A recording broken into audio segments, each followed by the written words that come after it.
Friends, today we are making a fun upcycle project using some thrifted, outgrown bathing suits, and we're going to convert it to a fun zip pouch for school or makeup pouch. The first step is cutting open the bathing suit to maximize all the fabric that is available. Here I'm just cutting the top band off and cutting the thigh openings. There's a fun Velcro pocket that I'm going to use as a feature on the zip pouch. I thought it'd be fun to be able to put pencil sharpener or an eraser in that pocket.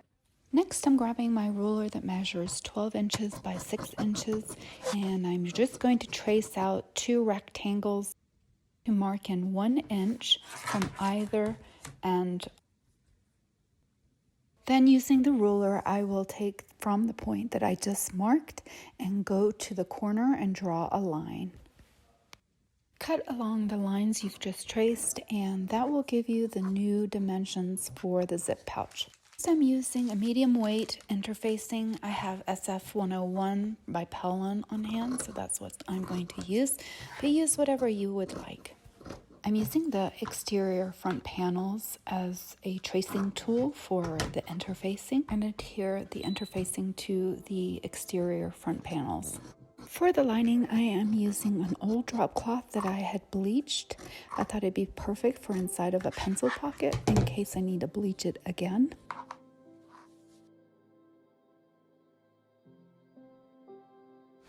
This next step is completely optional. I'm going to be adding some thermolam fleece to the panels to add some extra body and quilting it to the panel tops. If you are going to quilt it, I would recommend just quilting it through the fleece and the top panel, not through the lining. Next, I am cutting a strip that is 2 by 4 inches long for the D-ring loop. This is also optional. To prepare the loop, I'm folding it in half and then bringing in the exterior edges in towards the center mark and pressing. And then I'm going to stitch 1/8 of an inch in from the edge using a 2.5 millimeter stitch length.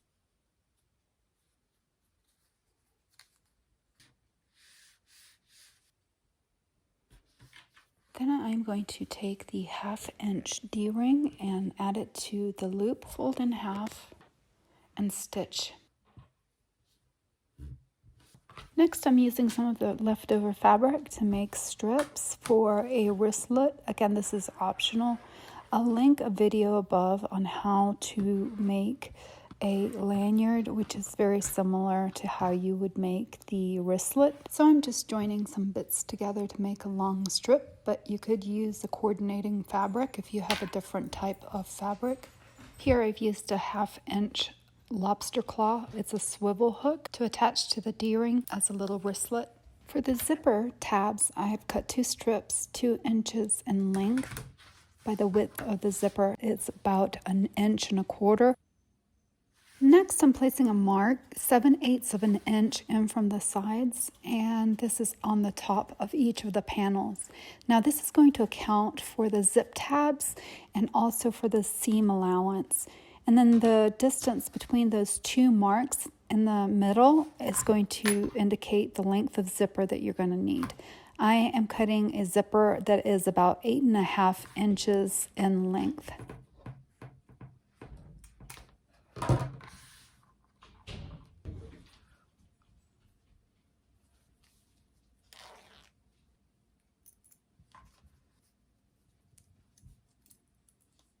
Now I should say that the zipper I'm using is polyester, so I am going back and forth with some stitching on either end to keep the zipper head from flying off. So I'm cutting 2 zip tabs measuring 1 1/4 inches by 2 inches each.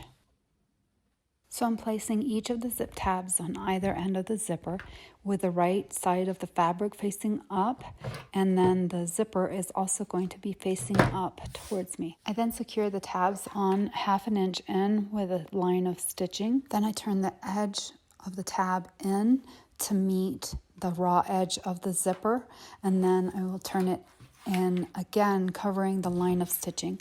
Now if it doesn't cover it up right, then you can trim the zipper just a little bit so that the tab will cover the previous line of stitching. Then prior to top stitching, I'm just going to double check to make sure that the tabs are the same for both ends by just measuring them and adjusting it accordingly. I will take it to the sewing machine and top stitch across 1/8 of an inch in from the end. Next, I'm marking the midpoint on all of the panels as well as the zipper tape and the lining panels.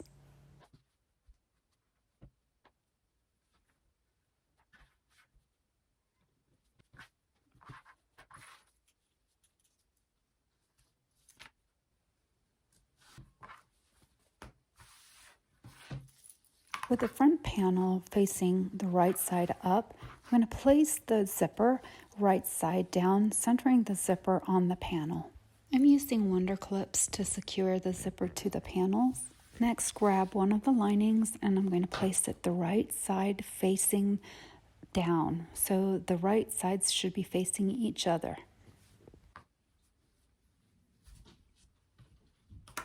At this point, you can move the zipper head out of the way if it's in the way of your clipping.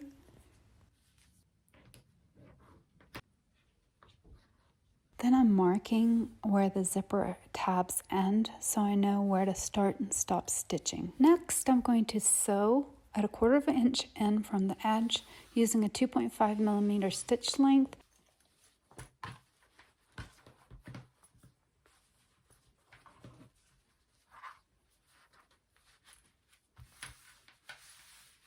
Now flip it with the wrong sides together and get it ready to top stitch. I use some clover clips down the side to keep everything aligned, and I'm going to top stitch 1/8 of an inch in from the folded edge using a 3 millimeter stitch length. Starting and stopping where the zipper tabs end and not beyond. Grab the other exterior panel, and with it facing the right side up, I'm going to attach the panel that we just assembled with the right sides facing the right side of the opposite panel. So both exterior fabrics should be facing each other the right way, and then placing a piece of the last piece of lining facing down with the right sides facing down, centered on the zipper, and clip. And again, I'm marking where the ends of the zip tabs are as a reference, so when I sew, I know to start and stop there. I'm going to sew down 1/4 of an inch in 2.5 millimeter stitch length using a zipper foot if you need to.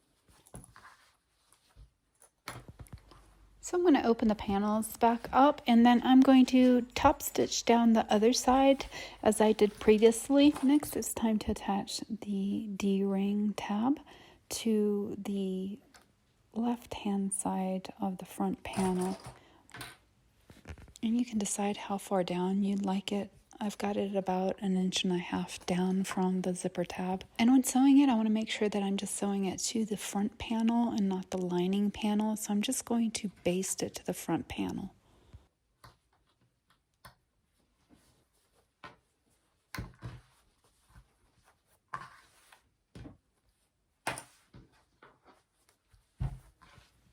Once basted, I'm going to open the panels back up and make sure that the zipper is open. In preparation for boxing the bag, I grab the ruler and I mark a 1-inch square in each of the corners of both the exterior panels as well as the lining panels.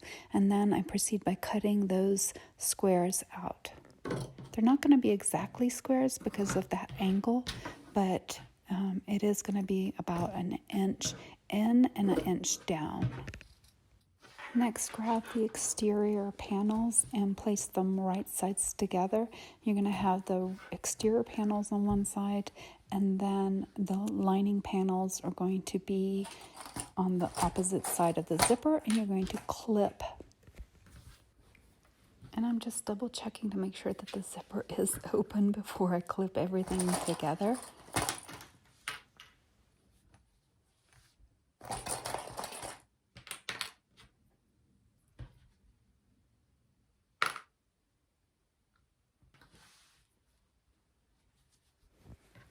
Now I'm making sure that the zipper is pointing in the right direction. In other words, I want the exterior parts of the zipper meeting each other with the bump of the zipper up towards the right side of the fabric. So the edges of the zipper should be pointing down towards the lining of the fabric. And again, I'm making sure that the zipper tabs are kind of pointing up and are bent towards the right side of the fabric. And the edges of the zipper tape are pointing down towards the lining.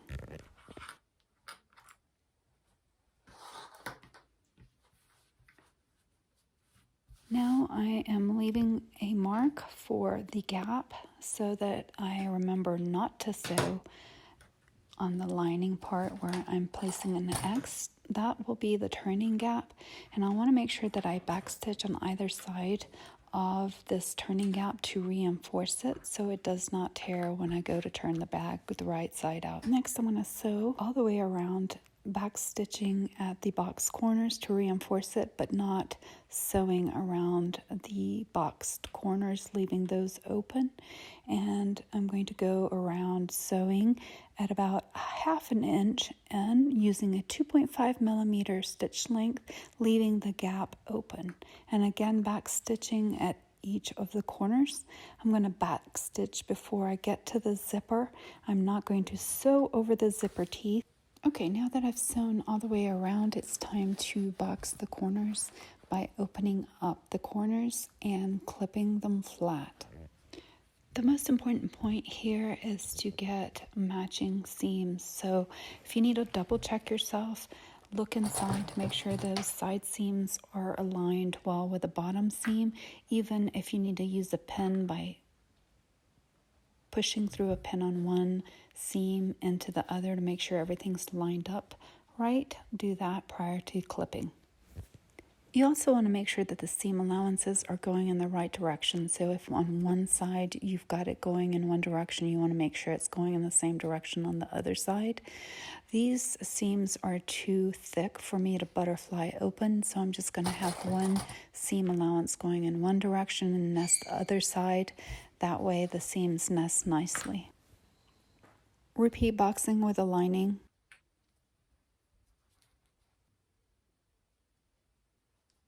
Next, I'm going to box all the corners by sewing at a 2.5 millimeter stitch length, 3/8 of an inch in from the edge. Okay, almost there. Now, once the corners have been boxed, it's time to turn the bag the right side out through the gap in the lining.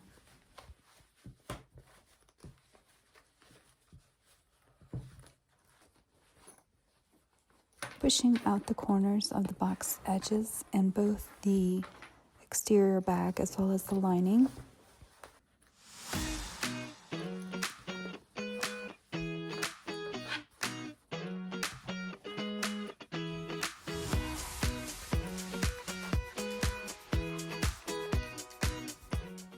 Turning the edges of the lining in preparation for sewing it closed, I'm going to be using a 2.5 millimeter stitch length, 1/8 of an inch away from the folded edge, as close to the edge as possible, and if need to, doing 2 rows of stitching to strengthen the lining.